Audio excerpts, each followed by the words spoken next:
जो यहाँ बोलने की बात है, मुझे बहुत ज़्यादा बोलने की अक्ल नहीं है और उसकी वजह यह है कि मैं किसी न किसी भाषण में ऐसी कोई गड़बड़ी कर देता हूँ कि जो कंट्रोवर्सी हो जाती है।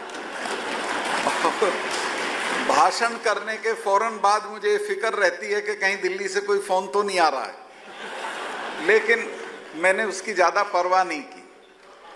मुझे जब माननीय प्रधानमंत्री जी ने कहा कि तुम कश्मीर, जब बुलाया उन्होंने मुझे और कहा कि कल जाके ओथ ले लो, कोई वजह थी जिस वजह से अगले ही दिन सुबह, मैं तो कपड़े भी नहीं लाया था पटना से, तो मैंने पूछा कि मैं तो बहुत आराम से हूँ बिहार में, आप मुझको क्यों भेज रहे हो? कहने तुम्हें पता नहीं है, किसी को भी भेजूंगा अपने सिस्टम के आदमी को तो हुर्रियत बगावत कर देगी। तुम चरण सिंह जी के साथ रहे हो, तुम वीपी सिंह के साथ रहे हो, तुम अलीगढ़ से एमपी रहे हो, तो तुम्हारी स्वीकार्यता है, तुम नमस्ते भी कर सकते हो और तुम आदावड़ जी भी कर सकते हो, इसलिए मैं तुम्हें भेज रहा हूं। फिर मैंने उनसे पूछा कि मैंडेट क्या है, क्या क्या करना है, तो उन्होंने कहा कि कोई राजनीति नहीं करनी, दो काम करने हैं। एक तो ये करना है कि आउटरीच करना है, लोगों के बीच में जाना है, और डेवलपमेंट करना है। आउटरीच मैंने जिस हिसाब से किया, आज मैं सेफली कह सकता हूं कि जब 377 हटाने की बात आई और मैंने अपने चीफ सेक्रेटरी को बताया शाम को कि कल 370 हटना है, तो उसने कहा कि साहब 1000 आदमी मारना पड़ेगा। ने कहा क्यों?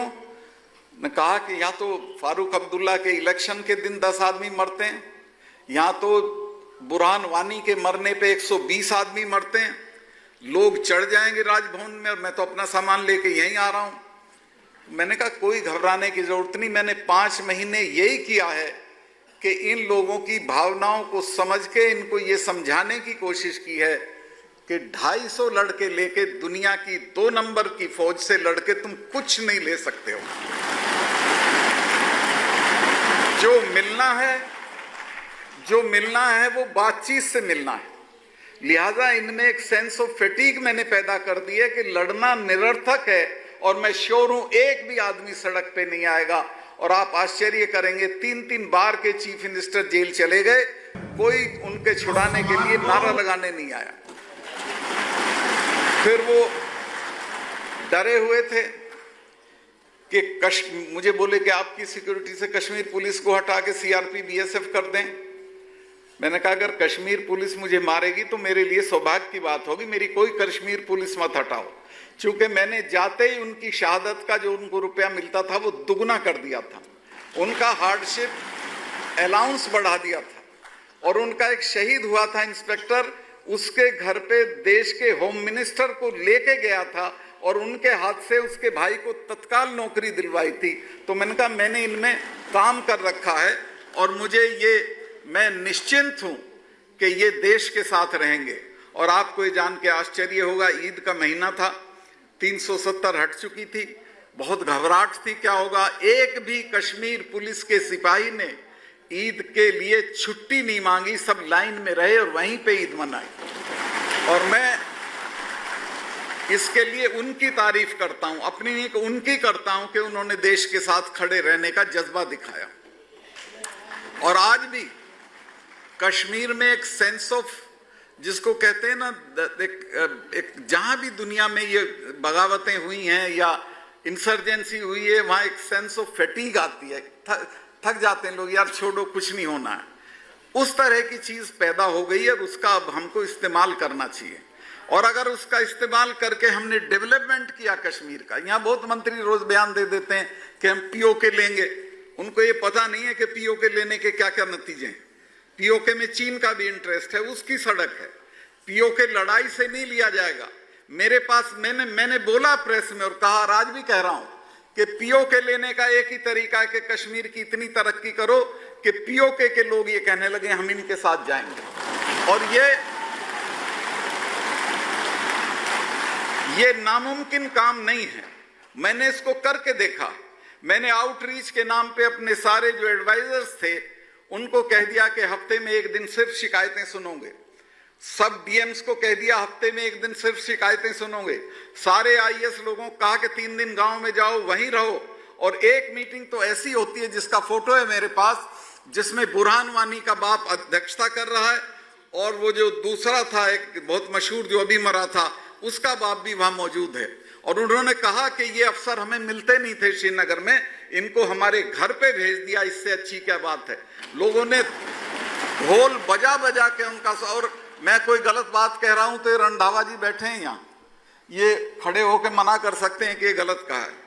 तो वहां ऐसा माहौल बना, मेरे करने से नहीं बना, करता तो ऊपर वाला है, लेकिन जो प्रधानमंत्री ने नुस्खा दिया था आउटरीच का, आउटरीच की ये स्थिति थी, मेरा फोन 24 घंटे खुला रहता था, फोन में खुद अटेंड करता था और सिर्फ व्हाट्सएप पे एक्शन होता था। एक लड़के का व्हाट्सएप आ गया, उसने कहा मैं और मेरी बहन बोर्ड का इम्तिहान दे रहे हैं लेकिन मेरे घर में बिजली नहीं है, बिजली की लाइन 1.5 किलोमीटर दूर है। अगले दिन मैंने उसके यहाँ जनरेटर भेजा और इंजीनियर को बुला के कहा, उसने वायरल कर दिया सारी स्टेट में कि मेरे व्हाट्सएप पे जनरेटर आ गया। लेकिन मैंने कहा बेटे जनरेटर इलाज नहीं है। इंजीनियर को मैंने कहा कि तुम 15 दिन में 1.5 किलोमीटर लाइन खींचनी थी, लाइन खींच के इसकी टपरी, झोपड़ी में था वो बच्चा, उसके घर तक बिजली का कनेक्शन गया और सारे कश्मीर में ये हो गया कि हमारी सुनवाई होती है, हमारी बात सुनी जाती है। मैं थोड़ा ज्यादा, लेकिन ये जरूरी रोज कोई मौका मिलता नहीं इसलिए मैं बता रहा हूं। मैं जब गया था तो एक दिन मुझे जो मेरा सहायक है ये वीरेंद्र राणा, इसने बताया कि साहब 20-25 लड़के लड़कियां बाहर बहुत शोर मचा रहे हैं, मैं कहा बुला लो उनको। मैं 2:30 बजे रात तक भी मिलता था, बिना अपॉइंटमेंट मिलता था। तो उन्होंने आके बताया कि हम ये हमारी मेरिट लिस्ट है, हम पास हुए हैं, हम इंटरव्यू में पास हुए हैं, लेकिन जब अपॉइंटमेंट का वक्त आया तब महबूबा मुफ्ती ने अपने लोगों को, अपने एमएलएस की लिस्ट लेकर उनको लगा दिया, हम आज तक नहीं लगे हैं। मैंने चेयरमैन बैंक को बुलवाया, चूंकि बैंक में 60% हमारा हिस्सा था। मैं कहा तुम्हें मैं जेल भेज दूंगा अगर ये लड़के नहीं लगाए। उसने कहा कि साहब कैसे लगाऊं, ये 15-20 नहीं है, ये 582 बच्चे हैं। आप हैरत करोगे कि किसी स्टेट में 582 बच्चे पास हुए, इंटरव्यू में पास हुए, सड़क पे हों और नेताओं के बच्चे उन पदों पे बैठे हों, ऐसा कहीं अन्याय नहीं। मैंने कहा 582 लगाने पड़ेंगे। तो उसने कहा कि आप फाइनेंस सेक्रेटरी को कह दें, वो हमारे बोर्ड में होते हैं, वो प्रस्ताव ले आए, हम पास कर देंगे। 3 दिन में उनका प्रस्ताव पास हो गया और मैंने उसकी घोषणा करके जब मैं हॉल से निकला तो बाहर 100-150 बच्चे गुलदस्ते लिए खड़े थे। मैं भूलता नहीं, एक छोटी सी बच्ची थी, वो मुझे गुलदस्ता देते हुए रोने लगी। मैं क्या हो गया तुम्हारी तो ईद हो गई, आज रो क्यों रही हो? कि नहीं मैं इसलिए रो रही हूं कि आज मुझे लगा कि अल्लाह है और अल्लाह ने आपको हमारे लिए भेजा। और आगे जो उसने कहा वो बहुत पेनफुल चीज थी। उसने कहा मेरी तो सगाई टूट रही थी अगर ये नौकरी नहीं होती। तो मेरा उससे मैंने उससे वादा ले लिया था कि जब शादी होगी मुझे जरूर बुलाना, मैं आऊंगा। और मैं अभी भी बुलाएगी। छोटी सी बच्ची थी वो। खैर एनीवे, उस बैंक की मैंने जांच बिठा दी, वो जेल जाने वाले हैं सब अफसर। 3-4 घपलों की जांच बिठा के आया हूं, जिनमें एक मिनिस्टर का लड़का जेल चला गया, एक मिनिस्टर के खिलाफ चार्जशीट हो गई है। और एक बात आपको बता दूं, चूंकि मैं 1.5 कमरे के मकान में रहता था जब गवर्नर हुआ। लोग जब मुझे मिलने आते थे तो सोचते थे क्या चीज है यार, ये यहाँ पर 1.5 कमरे के मकान में पड़ा है। उन्हें मैं कहना चाहता हूं रुपए पैसे से कोई हैसियत नहीं होती, हैसियत आपके कैरेक्टर से होती है। 2 बड़े डील हो रहे थे उस वक्त जिनमें 150 करोड़ रुपए की रिश्वत थी और उसमें ऐसे लोग पैसा ले रहे थे जो प्रधानमंत्री तक जिनकी पहुंच थी। मैंने दोनों कैंसिल किए। मुझे भी कहा गया कि जी छोड़ो इनको, हम आपको दे देंगे। मैं कहा मैं तो फकीर हूं, मेरे पे 6 कुर्ते पजामे, मुझे नहीं चाहिए। और मैं प्रधानमंत्री जी को आके बताया कि साहब ये लोग हैं, ये आपका नाम लेते हैं। प्रधानमंत्री ने कहा इनको जेल और भेजो। जांच भी बिठाई उस पर मैंने। और उन्होंने कहा कि करप्शन पे कोई कॉम्प्रोमाइज मत करो। तो 3-4 करप्शन के मामलों में जांच बिठा के आया हूं। मुझे पूरी उम्मीद है कि 3-4 मिनिस्टर, उनके सहायक बैंक के चेयरमैन, ये सब लोग जेल जाने वाले हैं। एक और बात मैं आपसे बताना चाहता हूं, वहां जितना करप्शन दुनिया में नहीं है, सारे देश में 5% मांगते हैं कमीशन, वहां 15% मांगते हैं। अमरनाथ की यात्रा पे, अमरनाथ की पहली पूजा गवर्नर करता है। जब मैं गया तो 1000 बच्चे थे जो टट्टू लेके आए हुए थे। स्वामी जी एक के बदन पे भी स्वेटर नहीं था। और इनकी अय्याशियां, फारूक अब्दुल्ला के पिताजी स्कूल टीचर थे, लेकिन आज उसके पास 3 एकड़ का मकान श्रीनगर में है, दिल्ली में है, दुबई में है, लंदन में है, फ्रांस में है। और कश्मीर का कोई बिजनेस हो, कालीन से लेके होटल तक, सब में उसकी हिस्सेदारी है। यहां से इतना रुपया कश्मीर में गया है जिसको सब नेताओं ने खाया है, जनता के पास वो रुपया पहुंचा ही नहीं है। अब प्रधानमंत्री जी ने एक बहादुरी का काम किया, लाल किले से घोषणा कर दी कि मैं सरपंचों के चुनाव कराऊंगा।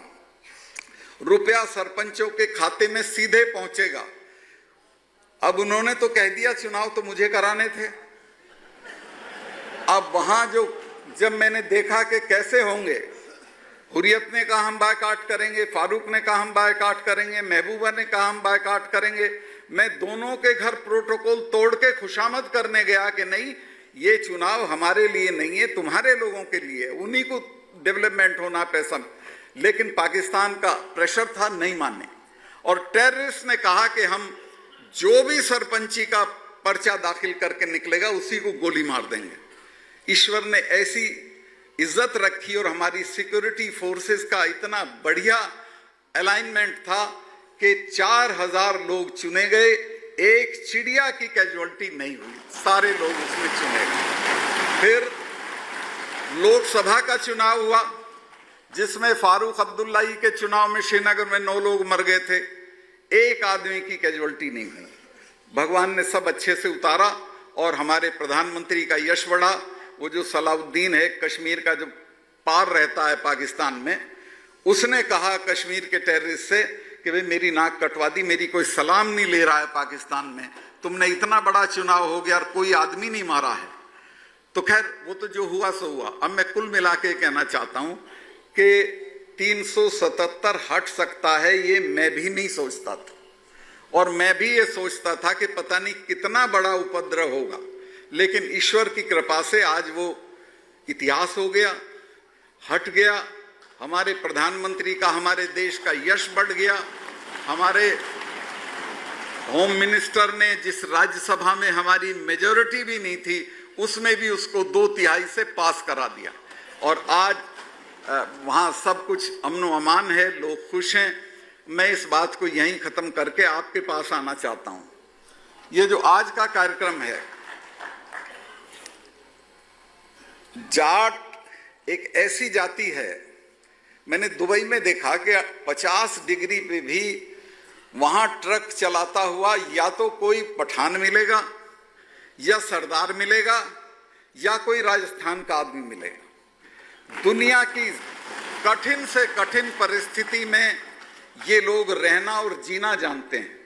पूरी दुनिया में मैं नहीं जानता कहीं 3-3 साल तक अकाल पड़ता हो। यहाँ तो साधारण बात थी, राजस्थान में खास तौर से शेखावाटी में भी, परली तरफ भी, जोधपुर सेक्टर में भी 3-3, 4-4 साल तक अकाल होता था और लड़ते झगड़ते जिंदा रहते थे। रजवाड़ों का इतना अत्याचार था कि मैं अभी सवेरे एक किताब पढ़ रहा था, चौधरी रामदान जी के बारे में थी, वो एक लक्ष्मण गोदारा करके होता है, उसकी सारी फसल लूटने आ गए वहाँ के सामंत पुलिस को लेके, और कलेक्टर खुद आया उसका सामान उठाने के लिए। और उस कलेक्टर ने जब उसको धक्का दे दिया लक्ष्मण गोदारा को, तो लक्ष्मण गोदारा की पत्नी ने मूसल उठा के कलेक्टर के मार दिया, दरोगा का हाथ तोड़ दिया। उनपे 307 के मुकदमे हो गए। और इतना गरीब आदमी था कि रात को खाना बांध के, उसकी वाइफ पीछे बच्चे को बांध के पैदल जोधपुर जाते थे। लेकिन ईश्वर की कृपा से उसमें बलदेव जी, मिर्धा नाथुराम जी, गंगाराम जी खुद वकील थे, इन्होंने मदद की और वो छूट गए। तो ऐसे अनेकों किस्से हैं जहां जाती हुई इन्होंने संघर्ष किए। अभी मैं गया था बेंगलोर, वहां शेखावाटी के और जोधपुर मारवाड़ के बहुत चौधरी लोग गए हुए हैं। अपना घर कोई ऐसे ही नहीं छोड़ता है, कठिनाई में होंगे तो गए होंगे, लेकिन उन्होंने वहां जाके अपने भाग्य का निर्माण किया और आज उन्होंने तेजा जी के नाम पे बड़ा भव्य मंदिर बनाया है। मैं उनके कार्यक्रम में गया था। और एक और अच्छी सूचना आपको देना चाहता हूं कि सारे उसी लिबास में थे जिसमें मरुधरा के लोग रहते हैं, और खास तौर से औरतें, सब वही लाल रंग के कपड़े, वही बोरला, वही अपना पहनावा, किसी ने नहीं छोड़ा। ऐसे के ऐसे हैं, मैंने उन्हें बड़ी बधाई दी। हमारे जो फौज के लोग हैं, खासतौर से शेखावाटी में, तो गांव गांव में, हरि सिंह जी जानते हैं कि हर गांव के बाहर एक शहीद की प्रतिमा होती है, हर गांव में अंदर एक वीरांगना बच्चे को पाल रही होती है। तो मैं बहुत लोगों को कहता हूं कि क्यों धक्के खाते हो हरिद्वार में, तीर्थ तो ये हैं शेखावाटी के वो गांव जहां हर गांव से कोई ना कोई शहीद है। बच्चा शहीद होता है, जिस दिन उसका दाह संस्कार होता है उस दिन वो टीवी वाला पहुंच जाता है, उसके बाप के मुंह के ही अड़ा देता है। आपको कैसा लग रहा है? लेकिन उस बाप को मैं शानदार मानता हूं, वो जवाब में कहता है छोटे को भी भेजूंगा। ये हमारा कैरेक्टर है। मैंने जाते ही पहले विजिट किया, सब जो बॉर्डर पे हमारे लोग लगे हुए थे उनको भी, और जो श्रीनगर में भी लगे हुए थे उनको मैंने कहा कि दो चीजें आप साफ कर लो, कि गोली आए तो उसका जवाब गोली से नहीं देना, गोले से देना है। और पहली बार कश्मीर के इतिहास में, पहली बार पाकिस्तान की गोलियों के जवाब में बोफर्स चली है। और जिस दिन बोफर्स चलती थी उसके दूसरे दिन वो समझौते की बात करने लगते थे। दूसरे मैंने ये कहा कि ये जो पत्थरबाज हैं उनकी मैं तरकीब जानता था, उनको कैसे ठीक करना है। श्रीनगर में 250 लोग थे जो इन पत्थरबाजों को पैसे देते थे, पनाह देते थे। मैंने सब उठवा लिए, वो पत्थरबाजी बिल्कुल बंद हो गई। और पत्थरबाजी इस तरह की होती थी कि हमारे सिपाही को पीटते हुए चले जाते थे और सिपाही बेचारा पिटता हुआ चला जाता था। मैंने कहा खबरदार, अगर कोई पत्थर मारे तो पलट के गोली मार देना, मैं देखूंगा, तुम पे कोई मुकदमा नहीं होगा। ये रंधावा जी को मैं बधाई दूंगा, इन्होंने इसीलिए महबूबा की सरकार तोड़ी थी चूंकि उसने उस गोगोई के ऊपर मुकदमा चलाने की बात की थी जिसने वो पत्थरबाज बांध रखे थे।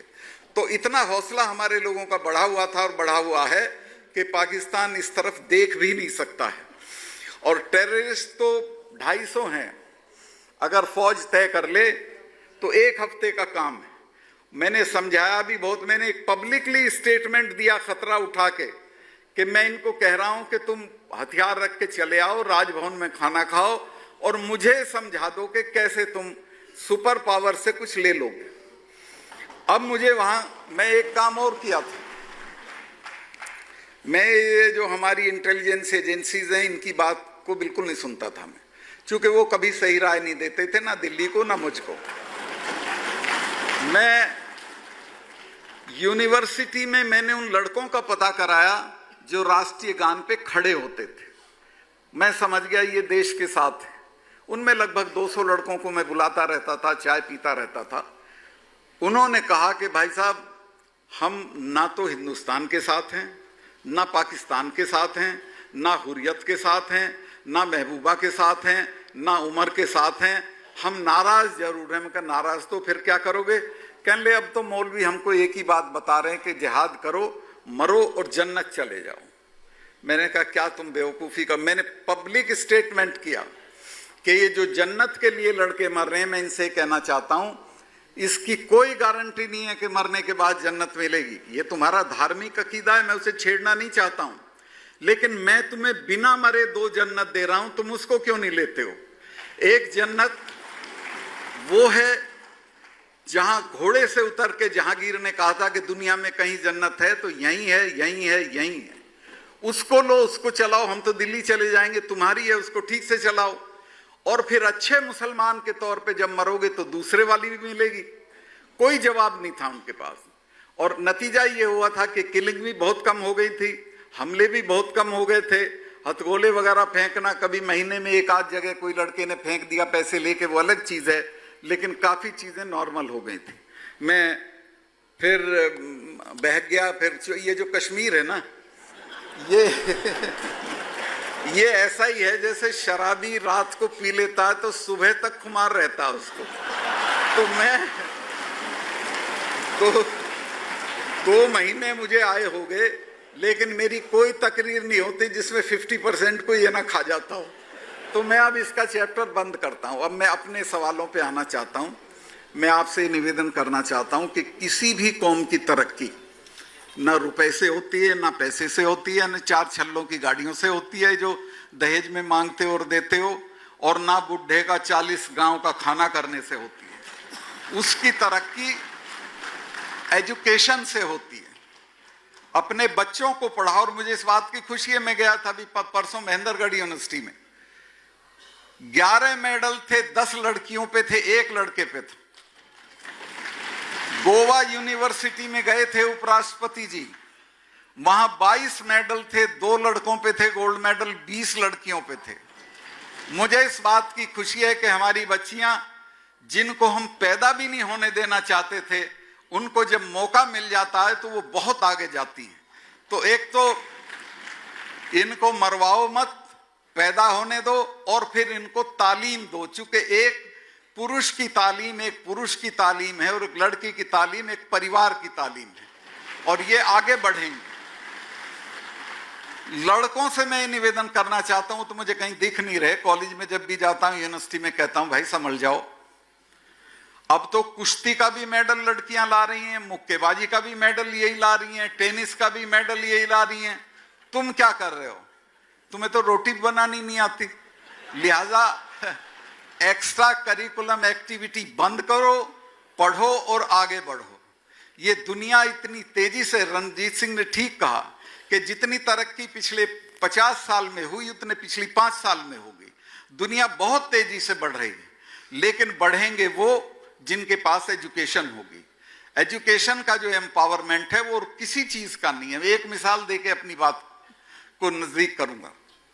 अमेरिका की एक वो थी, अमेरिका की विदेश मंत्री थी कोंडालीजा राइस, दुबली पतली अफ्रीकन मूल की, देखने में साधारण से भी कम, लेकिन अमेरिका की फॉरेन मिनिस्टर बनी अपनी तालीम के बल पे, अपनी पढ़ाई और अपनी काबिलियत के बल पे। चूंकि अमेरिका में कोई बिरादरी की वजह से नहीं बनता है या कोई सिफारिश से नहीं बनता है, तो वो बहुत काबिल थी।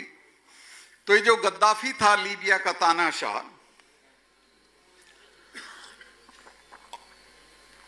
ये जब हटाया गया तो विद्रोहियों ने इसके दफ्तर को लूटा।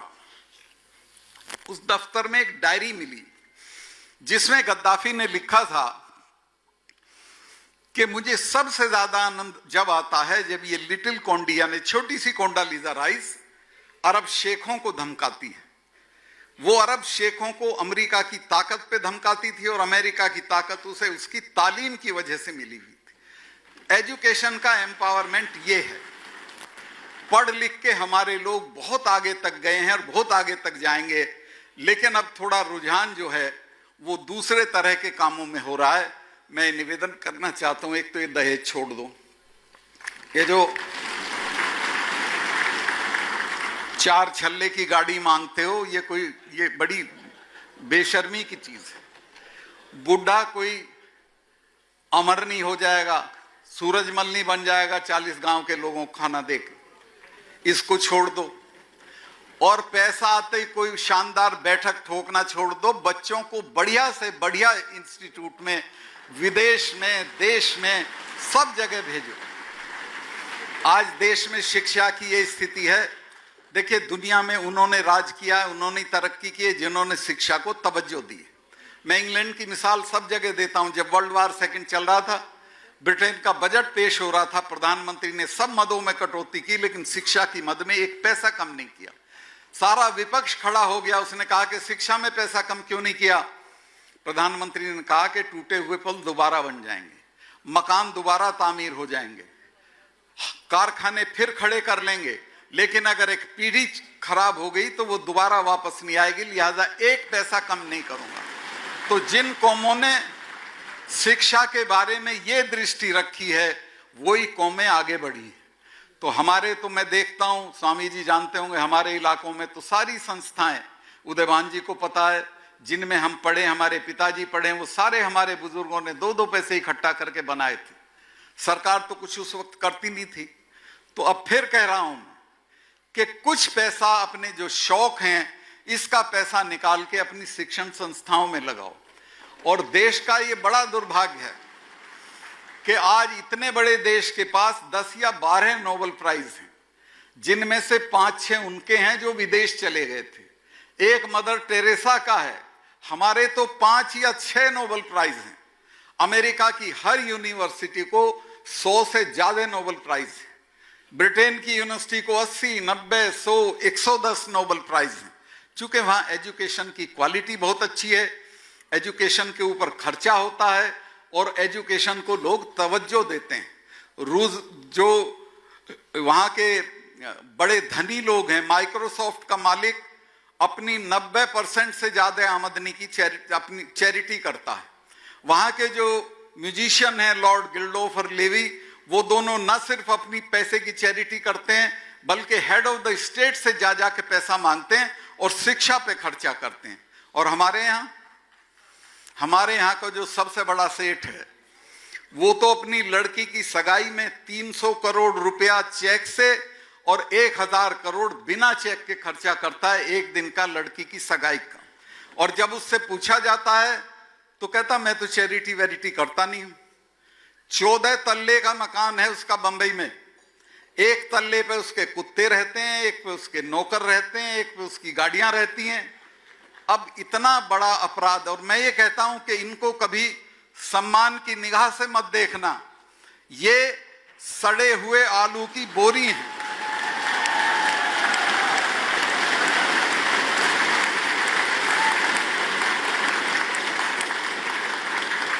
ये इंसान भी नहीं है, ये सड़े हुए आलू की बोरी जैसे हैं। चूंकि ये समाज के लिए कुछ नहीं करते हैं, तो मैं अपने समाज के जो बड़े लोग हैं, अपने समाज के जो भामाशाह हैं, उनसे कहना चाहता हूं कि अपनी आमदनी का एक हिस्सा शिक्षा के लिए जरूर दें, तब आपका समाज आगे बढ़ेगा। जो कुरीतियां हैं वो बताने की जरूरत नहीं है, उनको कम करो। बहुत तेजी से बढ़ रही है बहुत तरह की चीजें, उनको कम करके आगे बढ़ो। और कौमें वही तरक्की करती हैं, आखिर में कहना चाहता हूं, जो अपने पुरखों को याद रखती हैं। हमारा जो इतिहास है, ये जाट जो ये तीनों चारों दोस्त हैं मेरे, इन्होंने बहुत बड़ा काम किया है, बहुत अच्छी फिल्म बना रखी थी। लेकिन आपका समाज महाराजा सूरजमल और तेजा जी पे आके रुक नहीं गया है। ऐसा करो कि हर पीढ़ी में से इस तरह के लोग निकलें। महाराजा, और थोड़ी तवज्जो रणजीत सिंह जी पे भी दो, ज्ञान बताओ लोगों से। मैंने रणजीत सिंह जी पे जितनी किताबें उपलब्ध हैं सब पढ़ी। इतना ताकतवर राजा था, जबकि 7% सिख थे पंजाब में सिर्फ, कि अंग्रेज को ये संधि करनी पड़ी कि सतलुज से परे हम नहीं जाएंगे, सतलुज से इधर तुम नहीं आओगे। एक बार ये जितने जींद और पटियाला हैं, ये अंग्रेजों की वो थे, प्रोटीज थे, अंग्रेज इनको सपोर्ट करते थे। तो एक बार पटियाला की रानी का अपने हस्बैंड से झगड़ा हो गया। रणजीत सिंह की रिश्तेदार थी, उसने चिट्ठी लिख दी कि आके हमारा फैसला करा दो। रणजीत सिंह जी फौज लेके पटियाला आ गए।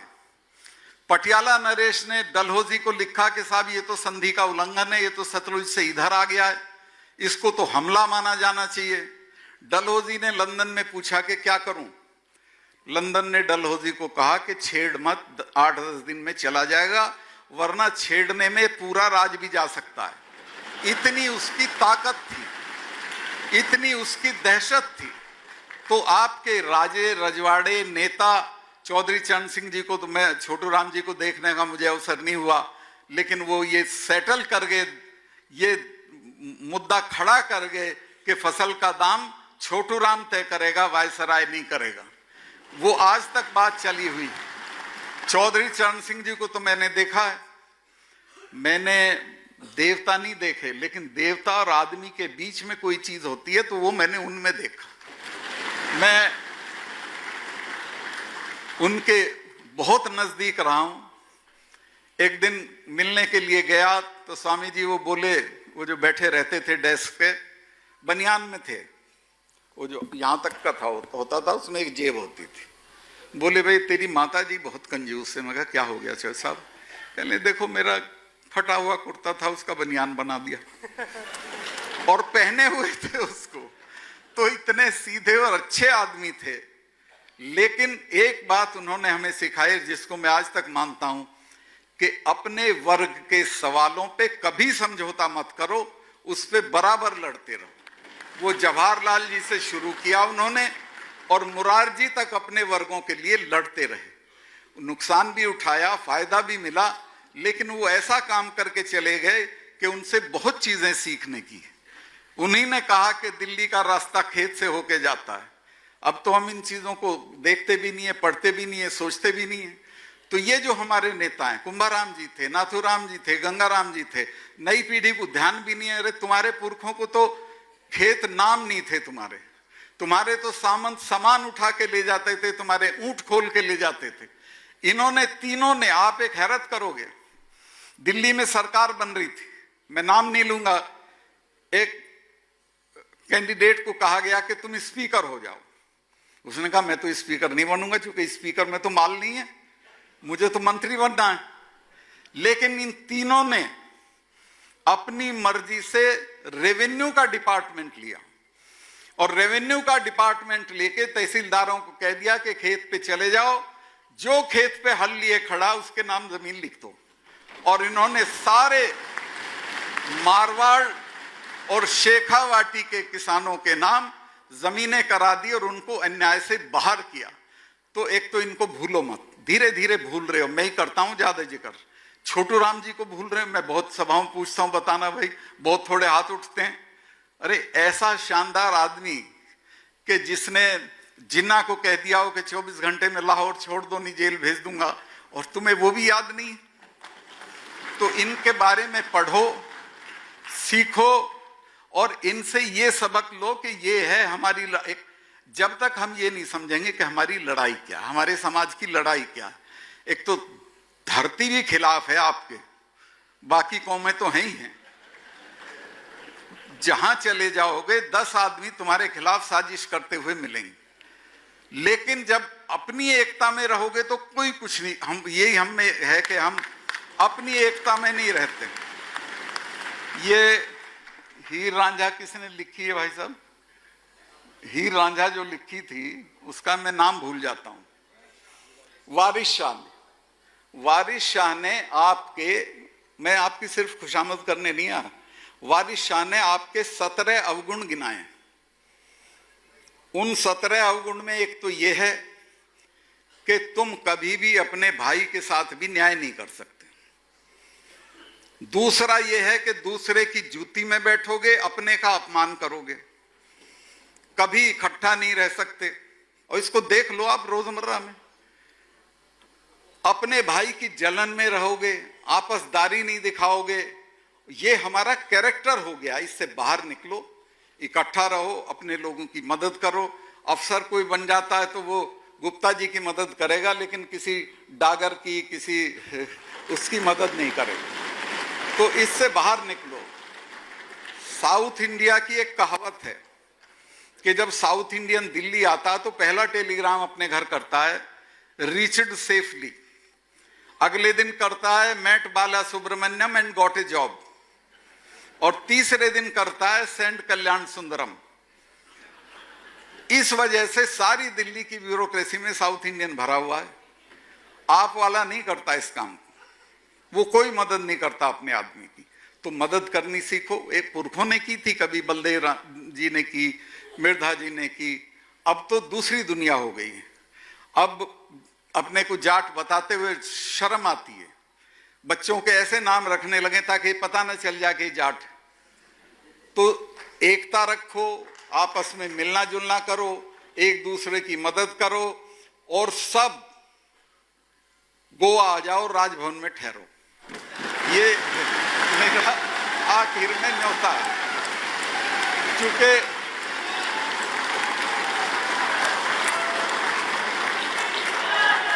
मुझे कुछ मुझे कुछ कुछ कुछ कुछ कुछ कुछ पता नहीं है किस दिन तबादला हो जाए। 4 हो चुके हैं और जब तक मैं हूं तब तक कोई आप में से बचना नहीं चाहिए जो वहां आया नहीं। ये मैं वादा करता हूं।